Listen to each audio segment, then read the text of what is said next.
What endures the sorrow of the forsaken? The question rises like a bruise beneath the skin of history, an echo birthed before ink, before record, before the Imperium's own trembling infancy. Some claim it was first spoken by a dying oracle of Baal Secundus, others that it is merely the final breath of a nameless serf who glimpsed the future and wept. Yet wherever its origin lies, it has hovered like a curse over one chapter more than any other, the Lamenters. And so we begin in the dust of forgotten wars, where their tale stains the stars like dried blood refusing to be washed away. They were born of noble blood, forged in the image of Sanguinius, radiant once, though now remembered only in mournful tones. Their early glories flicker like broken candles in the archives, reduced to half-legends spoken with a tremble. But in the deep crypts of the Adeptus Administratum, where dust rests heavier than hope, a forbidden's record still whispers of their first triumphs. It speaks of mercy carried into battle, of warriors who fought not to conquer, but to spare. Such compassion was a heresy of its own kind in an age where fire was law and cruelty a currency. Yet the Lamenters dared it, and so the galaxy noticed, and the fates followed them like carrion birds, hungry for the fall that mercy always invites. Their curse revealed itself slowly, as though the stars themselves shifted against them. Warp tides bent around their fleet, twisting fate until every omen soured. Vox lines choked with static hours before ambushes. Ammunition batches detonated without cause. Diplomats misheard simple greetings and declared blood feuds. It was never one tragedy, never a single wound, but 1,000 quiet sabotages by the universe itself. Some chaplains wondered whether they bore not a curse, but a karmic weight of mercy unpaid, an impossible debt owed to Sanguinius's final sorrow. Others suspected darker hands, the ruinous powers turning their gaze upon these gentle sons, intrigued by their refusal to become what the galaxy demanded. Whatever the truth, the Lamenters marched into war after war, their banners bright yet constantly stained by the misfortune that would not leave their side. When the Badab War ignited, it was as if the galaxy finally tired of subtlety. The Lamenters, seeking honor, truth, and absolution from their spiraling fate, joined a cause they believed righteous. Yet righteousness in the 41st millennium is a blade with no safe edge. What they thought a quest for justice became a labyrinth of lies, and by the time truth revealed itself, the Lamenters had already stepped too far inside. The Imperium carved judgment into their flesh with the cold iron of censure, and though they accepted their punishment without protest, ever loyal, ever penitent, their sorrow deepened into something older, heavier. They left the war stained not only by blood, but by history itself, a chapter marked as traitors without treachery, condemned without rebellion. Exile became their crucible. Banished to the galaxy's fringe, they sailed into regions where maps dissolved into myth. They fought horrors no scribe dared document, creatures spawned of broken realities and echoing tomb worlds. Their casualties grew, but their resolve hardened, sharpened by both agony and devotion. There, in the far-flung dark, they learned the true nature of endurance, not triumph, not victory, but the refusal to vanish. Some among them began whispering that perhaps this was why they suffered, because only through endless pain could they protect those unable to bear it. Perhaps the Emperor required them to stand where others fell, their misfortune a shield others might never know. But salvation is scarce in the void. Their fateful encounter with the Tyranids came not as a battle, but as an eclipse, a shadow swallowing the stars until even their brightest hearts dimmed. The swarm descended with hunger ancient as the void itself, and the Lamenters fought as lions cornered by an ocean. Their ships were torn apart like fruit rinds. Their worlds cracked open beneath chitin claws. In this grinding nightmare, they displayed heroism so staggering that even the hive mind paused to study its prey's stubborn defiance. Yet valor alone could not stem an empire-devouring force. When the final Vox distress calls ended, they were believed gone, erased, consumed, dissolved into the Tyranid's cold memory. But the Lamenters did not die. Fragments survived, scarred, scattered, wandering like ghosts who still remembered their names. Some were found drifting in shattered hulks, whispering prayers over fallen brothers.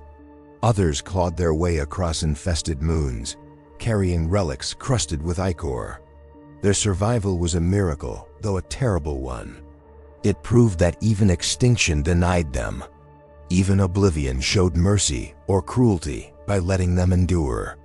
Rumors spread across the Imperium that cursed angels still walked the void, bearing the weight of an entire chapter's agony. When they re-emerged, the galaxy had changed. Guilliman had returned, the Imperium split by the Great Rift, and hope, poisonous, fragile hope, flickered anew. Some believed the Primarch might lift their curse, erase the stain of the Badab War, grant them redemption. But hope is a treacherous companion for a chapter whose every joy curdles into grief. Their appeals met only the cold machinery of bureaucracy, and the Lamenters were told to wait. They obeyed as ever. They waited through campaigns of suffering, waited through purges and border skirmishes, waited until hope wore thin as parchment soaked in tears. Yet the galaxy demanded their return. Crusades swept the stars like wildfire, and the Lamenters found themselves drawn into battle again. They fought alongside chapters who resented them, alongside those who pitied them, and alongside those who whispered that their presence invited catastrophe. Still they pressed on, their yellow armor scarred to a dull gold, their pauldrons carrying the emblem of a heart weeping its eternal drip. They fought not for glory, but for necessity, holding ground where others fell, bearing burdens no legion should hold alone. And though victory often escaped them, their endurance carved a quiet legend, a testament to suffering transformed into service. Some among the Inquisition began to speculate. Was the Lamenters' misfortune truly random? Or was it directed, sculpted, by hands unseen? A theory arose in sealed dossiers so forbidden that even their ink felt treasonous. Perhaps the Lamenters absorbed the warp's malice that would otherwise have fallen upon others. Perhaps their sorrow was a pressure valve for fate itself, preventing catastrophes elsewhere. If true, then their curse was not punishment but purpose. But to speak such ideas aloud was to flirt with heresy, and the reports were sealed beneath vaults thicker than faith. Through it all, a strange serenity grew among the Lamenters. Their chaplain spoke of endurance as a sacrament, of suffering as a path toward transcendence. Their librarians experienced visions where Sanguinius wept not out of sorrow, but out of pride. Some Marines reported feeling a soft warmth before battle, as though an unseen hand rested upon their pauldrons. And in these quiet omens, they found strength. They became warriors of grief, sharpened into devotion, their resilience a defiance of the universe's cruelty. But the galaxy remembers debts. On a forgotten moon shrouded in ash storms, the Lamenters faced an enemy older than the Imperium itself. There, amid ruins shaped like melted bone, they discovered symbols that mirrored their own heraldry, ancient, distorted, wrong. In that place, visions clawed at their minds, a heart carved into a prison, blood dripping backward through time, a chorus of unseen voices murmuring, "Not yet. Not yet." Something watched them from beneath the crust of reality, something that knew their name long before their gene seed was ever forged. The battle they fought there was never recorded.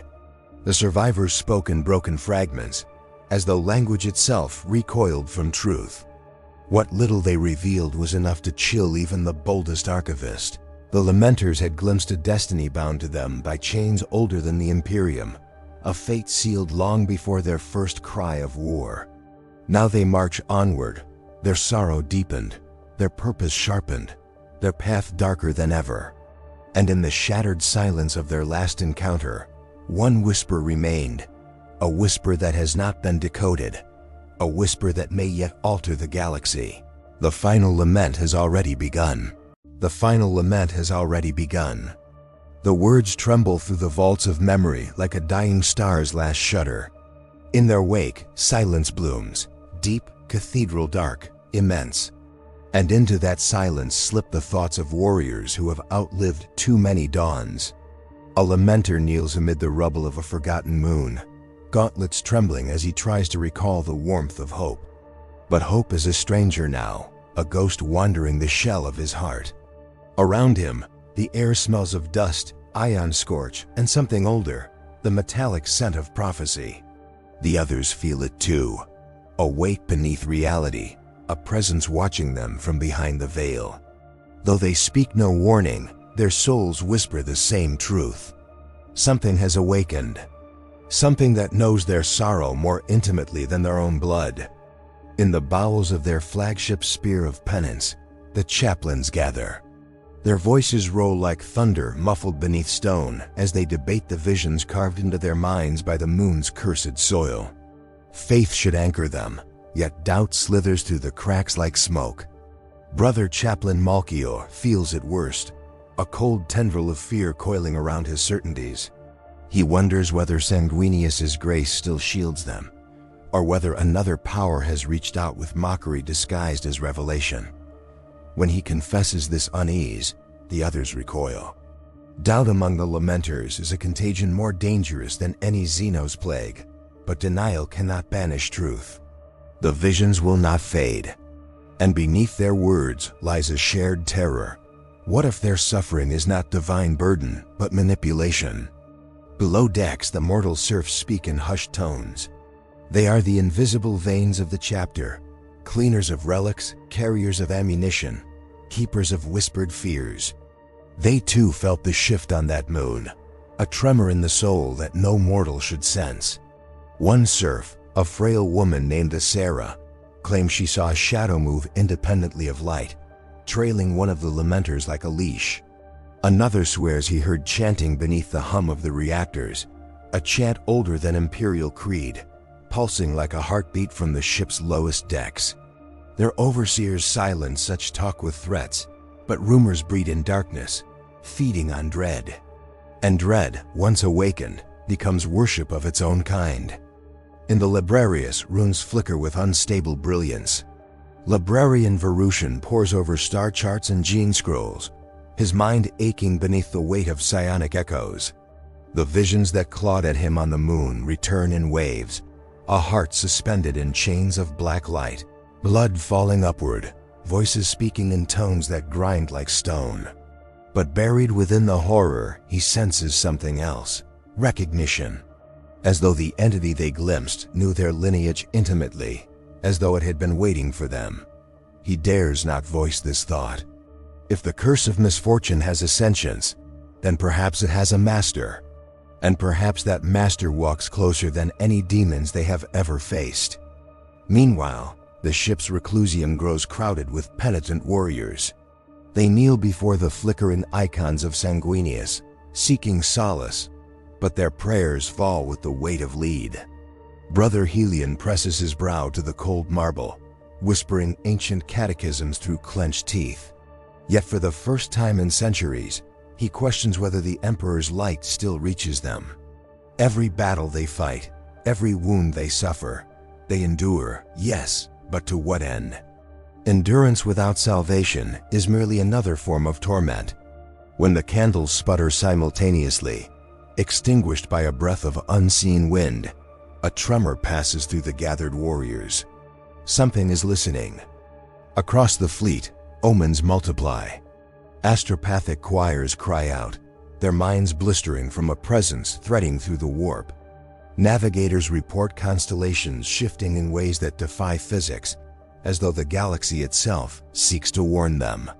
Even the machine spirits grow restless, systems flickering with erratic pulses. Tech Marines recite Binhuric rites until their throats ache, but the spirits refuse calming. The Lamenters have known misfortune for centuries, yet this is different. Misfortune is blind, this feels deliberate, guided. With every passing hour, the question deepens like a blade carving its way through fate.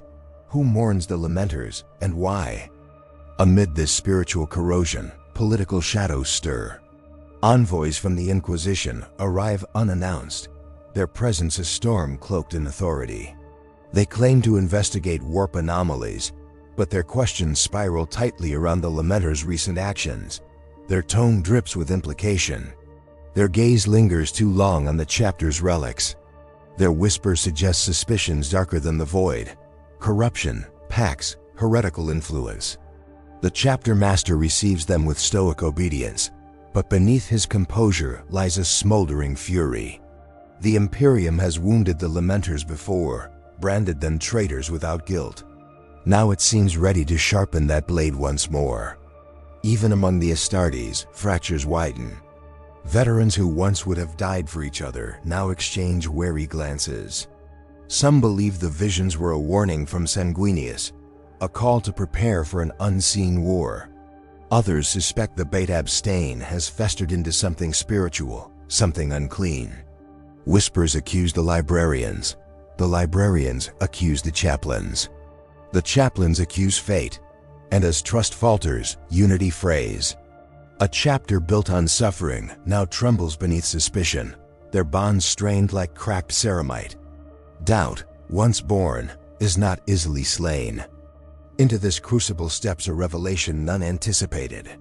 A relic recovered from the moon, a stone tablet carved with impossible precision, begins to bleed. Not fluid, but memory. Images spill from it in pulses that rattle the soul. A towering figure wreathed in sorrow, a heart dripping tears of gold.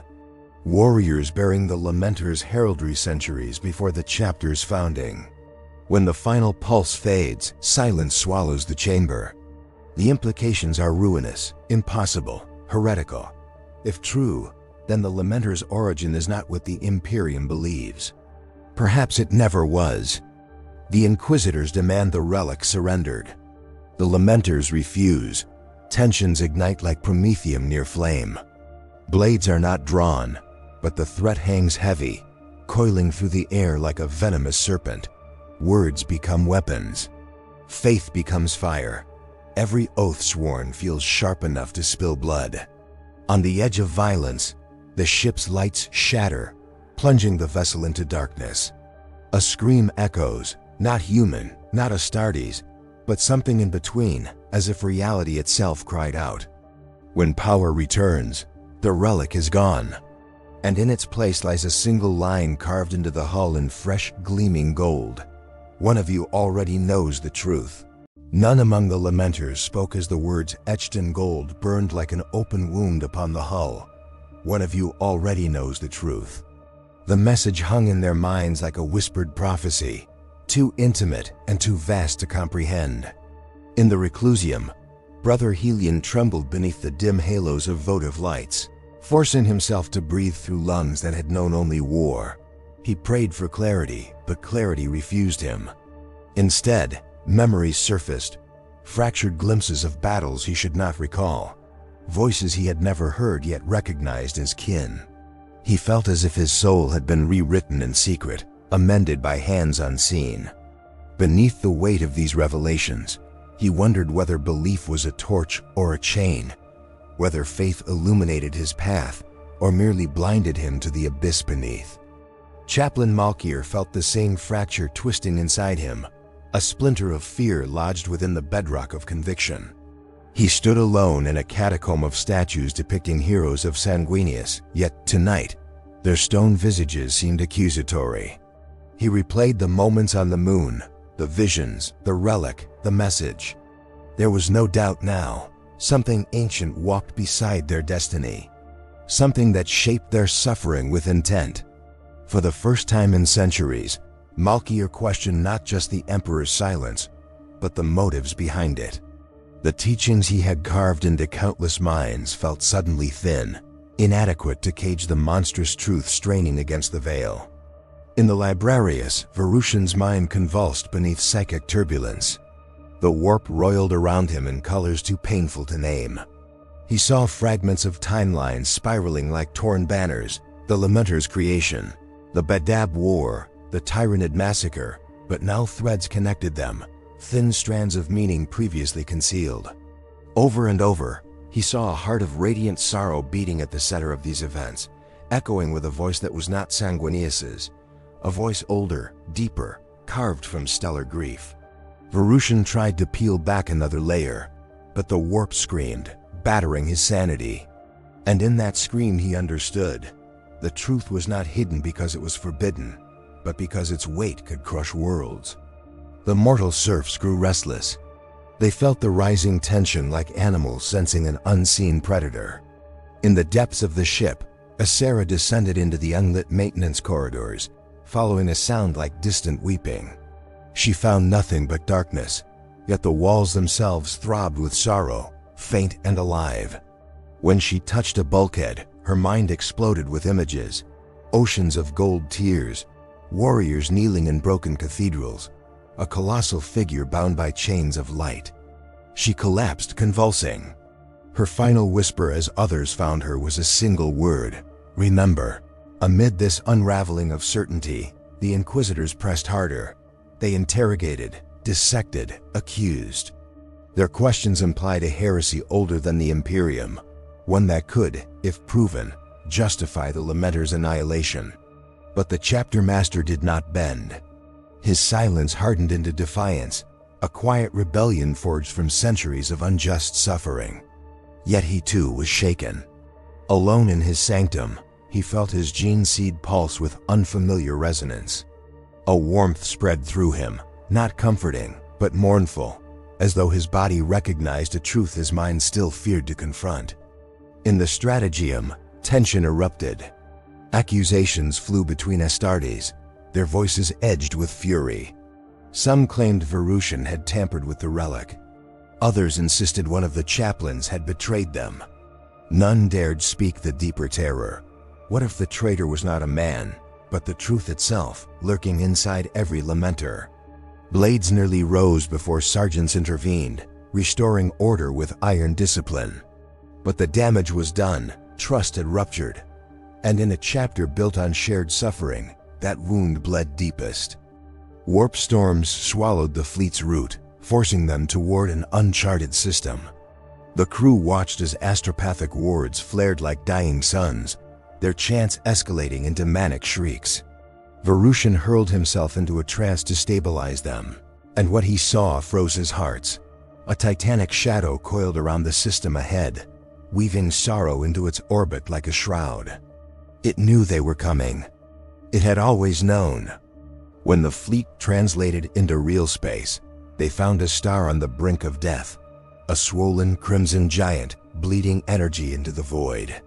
Around it drifted the shattered remains of a civilization lost to time, their ruins curved like the ribs of a titanic corpse. As the Lamenters surveyed the debris, they discovered something impossible: statues bearing their chapter's sigil, carved millennia before their founding. Warriors sculpted in their likeness, kneeling before a chained, radiant heart suspended above an altar. The sight struck them silent. History had lied, or history had been rewritten. Malchior approached the central monolith, feeling his soul resonate with its sorrow. Ancient runes ignited at his presence, forming words that crawled across his vision like living flame. They spoke of a covenant forged in a forgotten age, a pact of suffering, sacrifice, and remembrance. A covenant requiring a chosen lineage to bear the galaxy's sorrow, to absorb the grief of a dying star god chained beyond time. A lineage that would become the Lamenters. The truth detonated through them. Their curse was not misfortune. It was inheritance. As the meaning settled, a pulse of golden light erupted from the altar, seizing the Astartes in a tidal wave of psychic force. Varushan screamed as the star god's gaze pierced him. Helion fell to his knees, weeping without understanding why. Malchior felt chains tightening around his soul, not to bind him, but to claim him. And as the dying star dimmed, a colossal shape stirred within its lightless heart. A voice spoke, not aloud, but inside the marrow of every Lamenter. "My sons, you were made to mourn for what comes next." The voice that rose from the heart of the dying star did not fade. It coiled itself around the Lamenters' souls, like a lover returning after ages of grief. It resonated in their bones, in their gene seed, in the memory of their blood.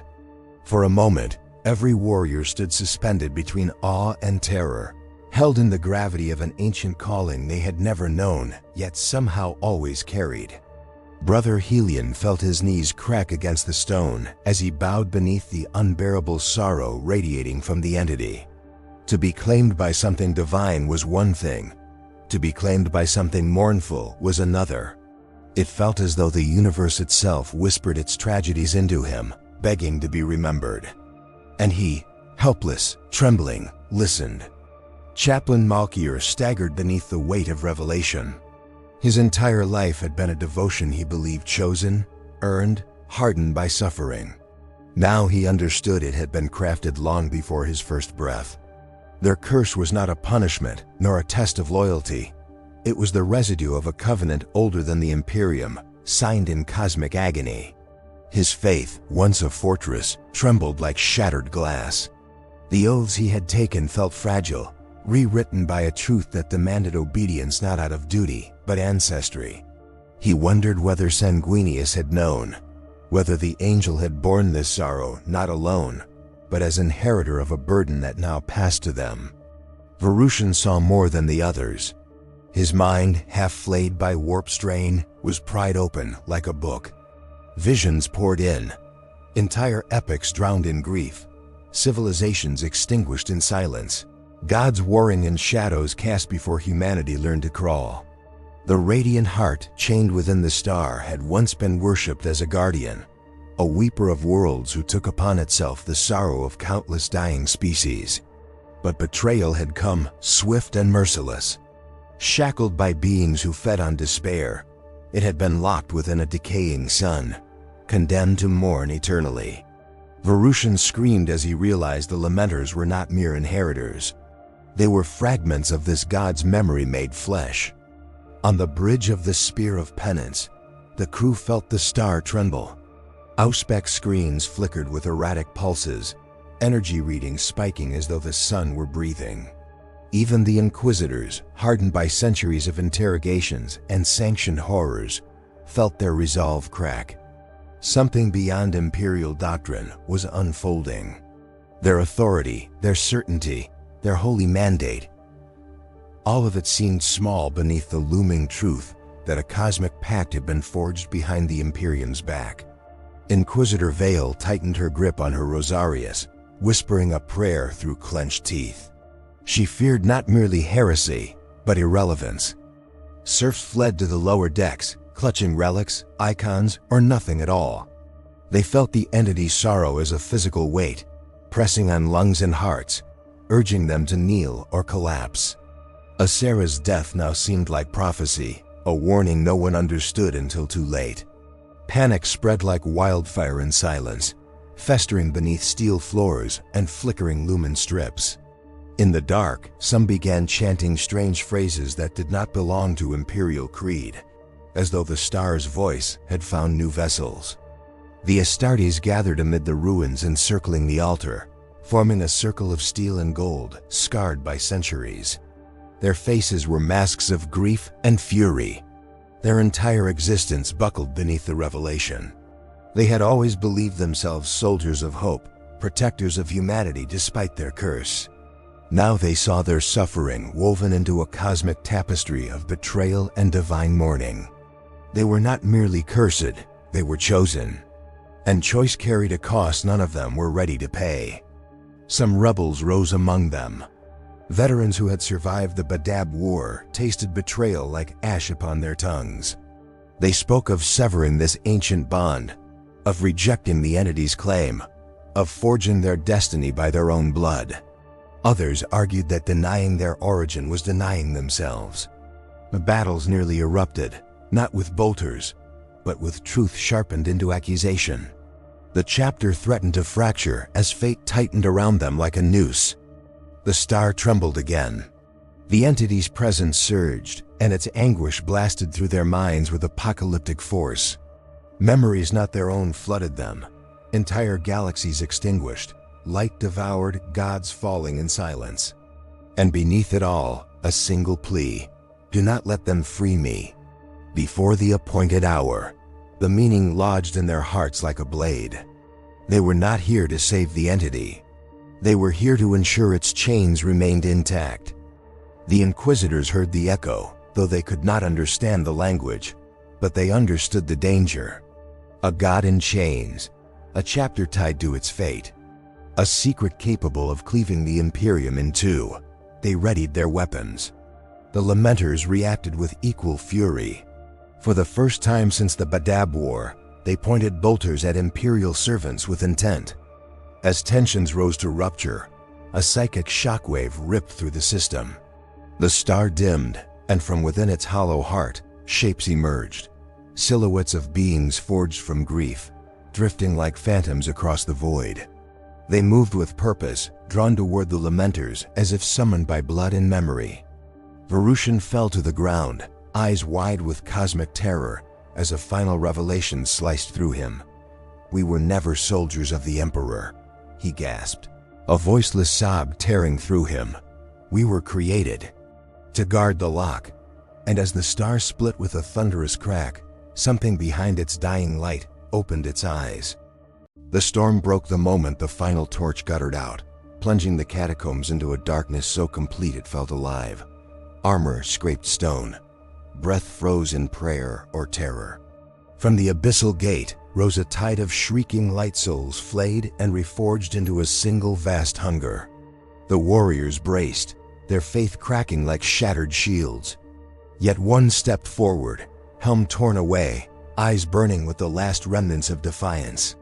He whispered a name older than the Imperium, a name that tasted of dust and dying stars, and the veil around them trembled. The tide recoiled as though stung, and for a heartbeat the company saw hope thin, trembling, almost imaginary. But the darkness surged again, furious, all-consuming. He stood alone against it, blade raised, oath burning like a pyre in the hollow of eternity. The gate screamed open.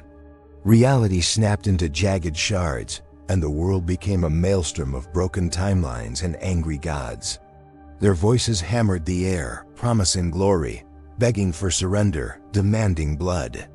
Bolter fire tore streaks of light through the twisting void, yet the rounds dissolved before they struck anything living. The warriors' minds buckled beneath the weight of entities that were not meant to be perceived. The champion pushed deeper, carving through specters of what he could have been, what he should have become, shredding illusions that clung like memories. Each step forward cost years of his life, poured out like sand through a broken glass. When he reached the heart of the storm, his voice cracked through the chaos, not a battle cry, but a confession, whispered to the Emperor, to himself, to whatever still listened. Silhouettes of the dead rose around him, bound by agony, bound by the echo of battles lost across centuries. They did not attack, they pointed toward the wounded core of the gate, pulsing like a dying heart. He approached, feeling each beat resonate through his armor, rattling his bones, threatening to pull his spirit out through his own shadow. He placed his gauntlet on the trembling surface. It felt warm, almost human. A voice called from within. It was his own voice, younger, unscarred, filled with all the idealism he had long since strangled in the name of survival. The contrast tore at him. He pulled back. But the gate heart clung to him, pleading, demanding truth. His truth. He realized then that this wound in reality fed on denial. So he spoke the words he had never allowed himself to admit. And the wound screamed. The shockwave hurled the dead back into the void. The surface cracked, revealing a seething lattice of soul threads tangled into monstrous geometry. The champion staggered but did not fall. He drove his blade into the lattice and felt every life trapped within shudder. They begged for release, their whispers rushing up the hilt, flooding his mind until he tasted each death slow, fast, heroic, meaningless, forgotten. The pressure crushed his senses, but he held fast. As he twisted the blade, a flare erupted, blinding, pure, violent as a newborn star. The gate writhed. Something ancient inside it roared in agony, sinking claws into his spirit, tearing, rending, trying to replace him with versions of himself that would falter. Locked his jaw, pushed, the lattice split open with a sound like the universe exhaling. Behind him, the world fractured. The floor beneath the surviving warriors collapsed into a spiral of churning void light. Screams rose, weapons fell, faith cracked. He reached back through the maelstrom, catching one falling soldier by the wrist. Their helms touched, no words, only resolve. He flung them upward, toward the last fragment of stable ground. The vortex pulled him downward in return, dragging him inch by inch. He anchored himself on the embedded blade, flesh tearing beneath the armor. The gate shrieked as if sensing his desperation. Ghost hands clawed at his pauldrons, begging him to join them. He ripped free long enough to slam his other hand into the fracture. The void recoiled violently, and for a breathless instant, everything stilled like the galaxy was holding its breath. The entity within the gate surged forth, colossal, shapeless, too vast for form, too hungry for words. It poured out as molten shadow, dragging the screams of 1,000 conquered worlds. The champion faced it alone. His armor cracked, leaking blood and fractured light. The creature lunged. He met it not with strength, but with the grip of memory. Every oath, every fallen brother, every moment of doubt he buried like a weapon. He thrust those memories into the creature's core. It reeled, convulsing, shrieking as though scorched by the weight of mortal truth. For the first time, it hesitated. He drove forward, both hands on the hilt, body breaking with each step, until he forced the monstrosity back through the gate. The chamber glowed white. The air tasted of iron and endings. The light imploded, screams cut off mid-echo. The surviving warriors shielded their eyes as the chamber collapsed inward into a single point. Then stillness. The gate was gone. The champion with it. Only his shattered helm remained, resting at the edge of a scorched circle carved into the stone. The silence that followed was not peace. It was the silence of something terrible being momentarily sated. The survivors knelt, not because duty demanded it, but because standing felt unbearable. One of them lifted the helm with trembling gauntlets. It was warm, as if he had only just removed it. They clutched it to their chest, whispering a prayer that felt too small for what had been lost. The chamber around them groaned, ancient supports failing, dust raining like funereal ash. As they escaped the collapsing sanctum, they saw the sky outside had darkened, not from storm, but from absence. The stars above flickered, dimmed, some winking out altogether as though recoiling from what had transpired below. The air tasted metallic, charged with the residue of something unnatural. Civilians gathered in terrified clusters, staring upward, asking questions the warriors could not answer. The eldest of them simply pointed toward the darkening horizon and murmured that the galaxy had turned a page, though none knew what the next line held. They moved onward, each step dragging the weight of the fallen behind them like a shadow stitched to the soul. Far above, the heavens trembled, rearranging themselves into new, foreboding constellations. Rumors spread within hours of a fracture in the veil, of a warrior who battled a whispering god, of a sacrifice that collapsed a wound in reality but left scars on the cosmos. None knew the truth, none could. The survivors refused to speak of the entity's final scream, a sound not heard with ears but felt inside bone, promising return. They offered only fragments, a blaze of light, a lone figure standing against impossible horror, a silence that followed like mourning personified. Some claimed they saw a figure at the edge of the ruins days later, a silhouette made of burning dust. Those who approached found only footprints in the ash far deeper than any human could make, as though something heavier than grief had walked there. The crusade that followed was not born of triumph but necessity. They marched not to conquer, but to contain the unseen ripples spreading from the collapse of the gate. Strange phenomena unfolded across nearby worlds' mirrors that reflected implausible futures. Children who awoke screaming names they had never heard, shadows that grew teeth. Each event hinted at threads left loose, consequences bleeding outward. The warriors faced them with the grim resolve of the condemned. They carried the fallen champion's helm into every battle, raising it like a banner of mourning. Superstition grew around it. Some swore they felt warmth radiating from within, or heard faint whispers urging them toward acts of impossible courage. Whether truth or delusion, it kept them standing. But courage bends, courage cracks. On the world of Salenga, the survivors faced a tide of spectral beasts crawling out of rifts that pulsed like open wounds. They fought for 3 days without reinforcement, each hour fracturing their resolve further. In the dead of the third night, as the beasts encircled them completely, the helm began to glow dim at first, then brighter, until it cast long shadows that moved as if alive. The spectral horde recoiled, keening in agitation. The glow intensified, forming a sphere that wrapped the warriors in trembling light. The sphere pulsed once, twice, and then detonated outward in a silent shockwave that dissolved the beasts instantly. The warriors fell to their knees, breathless. None dared speak. They knew whose echo had saved them, even if they wished they did not. Word of the miracle spread faster than truth. Some hailed the champion as a nascent saint. Others whispered that his soul was not at rest, trapped between realities.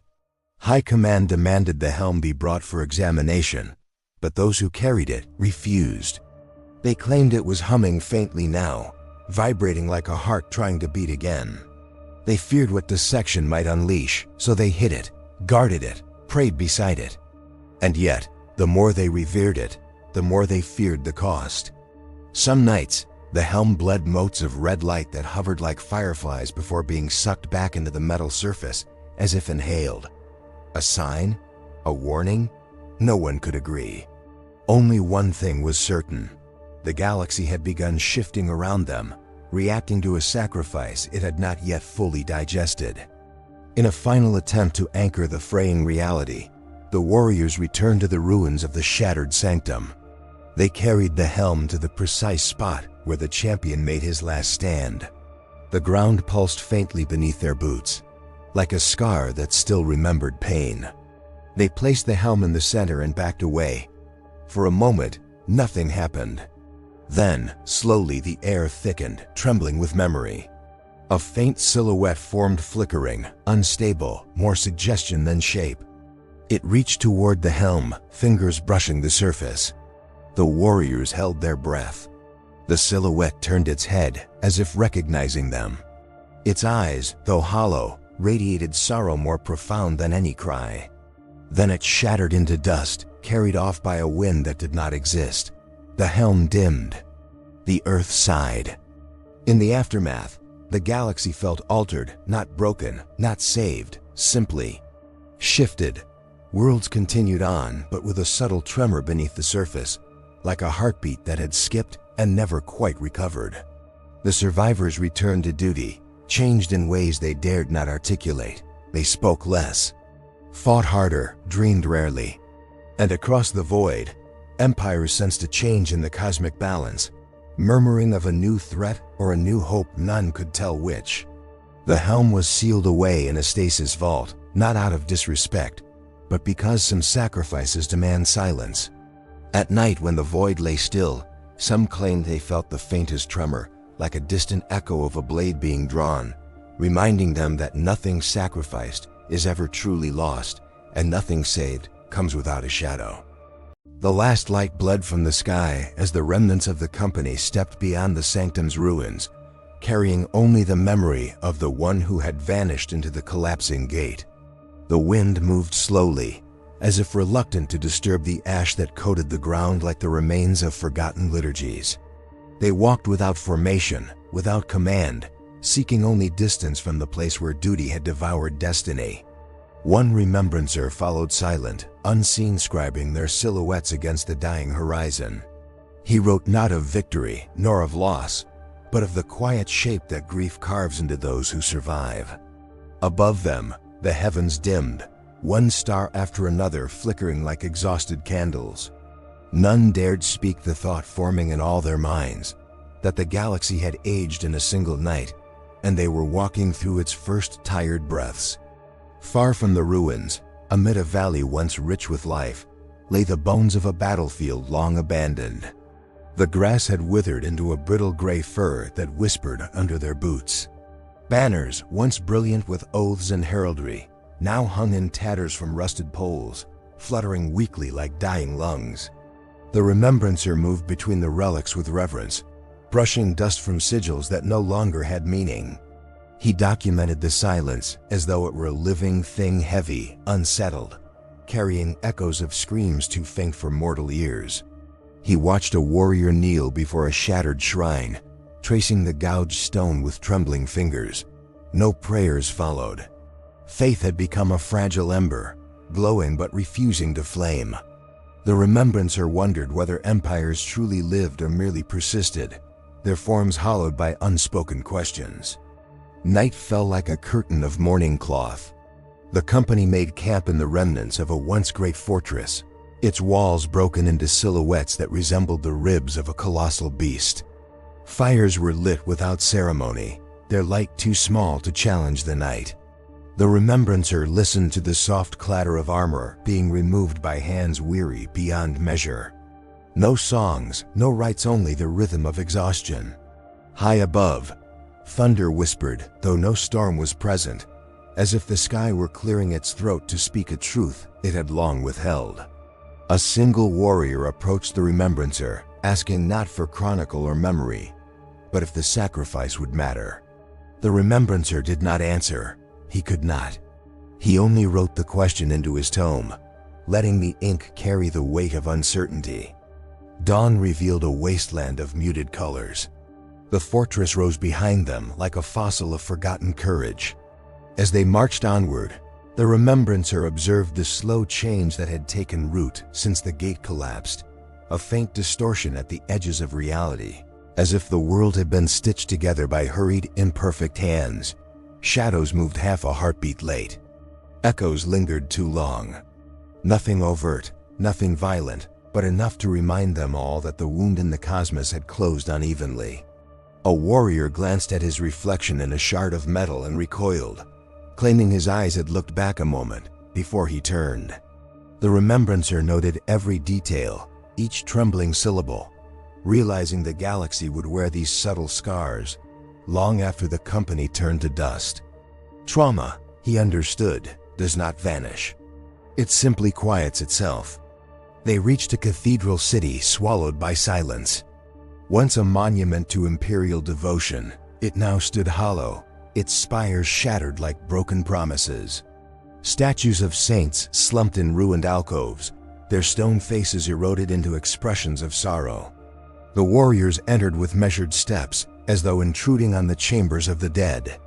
Dust coated everything: pews, altars, murals soft as snowfall, heavy as grief. At the center lay a great book, its pages fused by heat and time.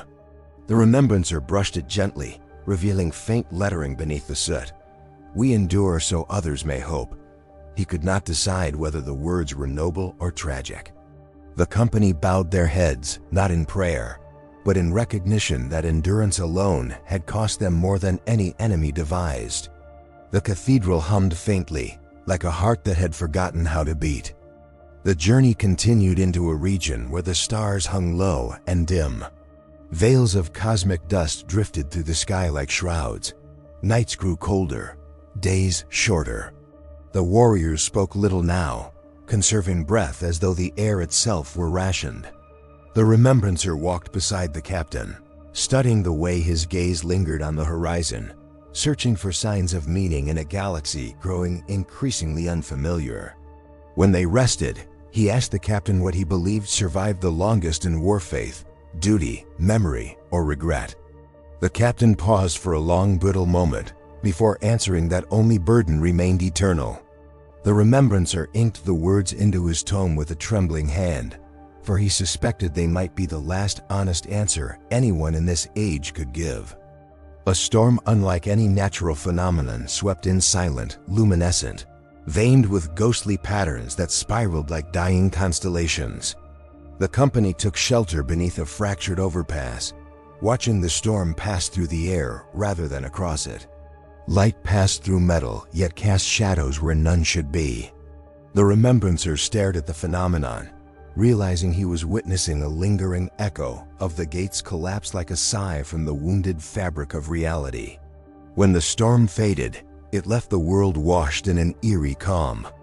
Footprints appeared in the dust beside them, fresh, deep, too large for any mortal.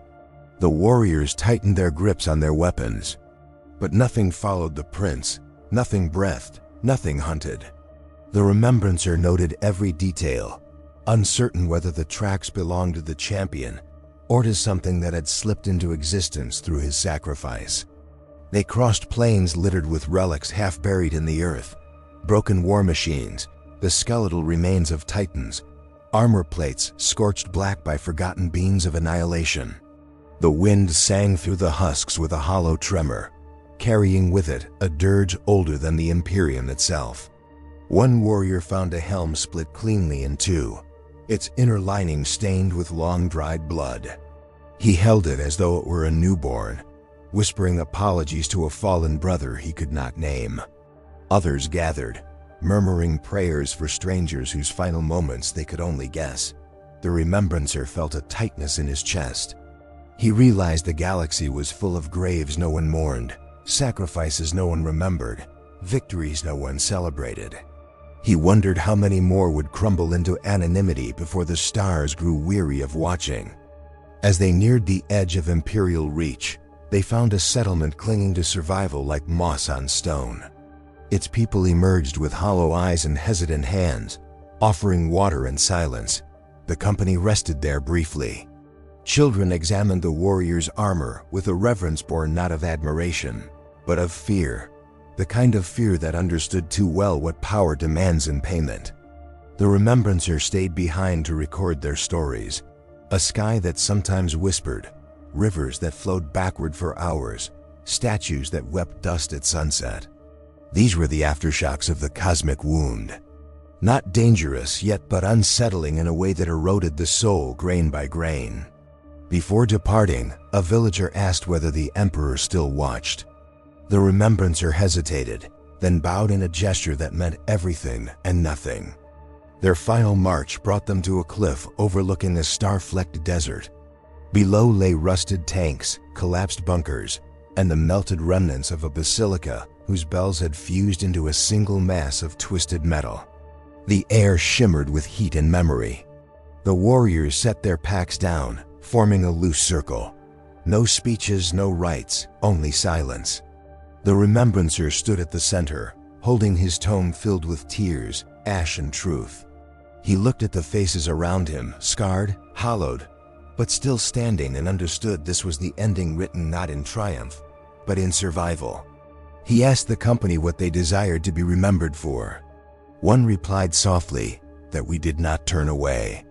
The remembrancer closed his tome, letting that phrase be the final inscription. As dusk bled into the desert, the sky unfurled into a cathedral of dying stars. The warriors dispersed, each claiming a quiet vantage to watch the heavens dim. The remembrancer remained behind, gazing upward as he whispered the unanswerable questions carved into his soul. What becomes of faith when its miracles are wounds? What is the price of endurance when survival reshapes the soul into something unrecognizable? The wind carried his words into the vastness. No god replied, no sign descended. Only the soft, eternal hush of a galaxy learning to breathe again after sorrow.